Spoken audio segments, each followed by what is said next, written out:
So இந்த படத்தை நம்ம கேப்டன் அமெரிக்கா டைட்டில் மட்டும் ரிமூவ் பண்ணிட்டு ஃபால்கோனோட டைட்டிலாக வச்சிருந்தாலே போதும், படம் கொஞ்சம் நிறைய பேர் பார்த்து சாட்டிஸ்ஃபை இருப்பாங்க. பட் எனக்கு பர்சனலி நான் ரொம்ப எக்ஸ்பெக்டேஷன்ஸ்லாம் வைக்காதனால எனக்கு மூவி கொஞ்சம் நல்லபடியாகவே போயிருக்கு.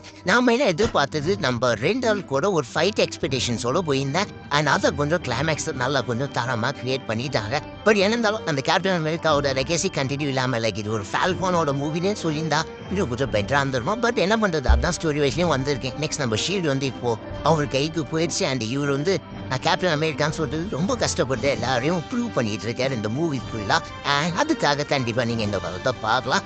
அண்ட் இப்போதைக்கு ஸ்டோரி வைஸில் பார்த்தீங்கன்னா ஒரு பக்கம் ரெட் ஹல்க்கை வந்து வெளியே கொண்டு வரதுக்காக ஒரு சீக்ரெட்டான வில்லன் ரொம்ப ட்ரை பண்ணிகிட்டே இருப்பார். அண்ட் அவர் வெளியே வந்தோடனே இப்போ இந்த ரெட் ஹல்க்கை யாரையா ஸ்டாப் பண்ணுறதுன்னு சொல்லிட்டு ஒன்று போயிட்டு இருக்கோம். இன்னொரு பக்கம் பொலிட்டிக்கல் ட்ராமா வைஸில் நீங்கள் வந்து நம்ம எடர்னல்ஸ் மூவி பார்த்துருந்தீங்கன்னா அந்த செலஸ்டியல்ஸ் எல்லாம் ஏன்ச்சி வரும் பார்த்தீங்களா, அதை ஸ்டாப் பண்ணியிருப்பாங்க. ஸோ அந்த செலஸ்டியல் இடத்த வந்து இப்போ யாரோ ஆக்குபை பண்ண போகிறாங்கன்னு சொல்லிட்டு அது ஒரு பக்கம் வந்து ஸ்டோரி போயிட்டு இருக்கும். பட் என்ன இருந்தாலும் ஒரு இம்பார்ட்டண்ட்டான செக்மெண்ட் தான். நெக்ஸ்ட் நம்ம எடர்னல்ஸ் லைக் அப்புறமா ஈவெண்ட் என்ன நடந்ததுன்னு சொல்லி ஒரு முக்கியமான பிளாட் வந்து நம்ம இந்த படத்தை பார்த்து தெரிஞ்சுக்கலாம். ஆனால் நான் ரொம்ப எக்ஸ்பெக்டேஷன்ஸ் வைக்காதனால எனக்கு மூவி ரொம்ப பிடிச்சிருந்துச்சு. இதோட இந்த டீட்டெயிலான ரிவ்யூ கூட நம்ம யூடியூப் சேனல்லே நான் ஷேர் பண்ணியிருக்கேன். இன்கேஸ் நீங்கள் அதை கூட செக் பண்ணி பார்க்கலாம். அண்ட் உங்களுக்கு எப்படி மூவி பிடிச்சிருந்துச்சு அதையும் கண்டிப்பாக கமெண்ட் செக்ஷன்லையும் ஷேர் பண்ணி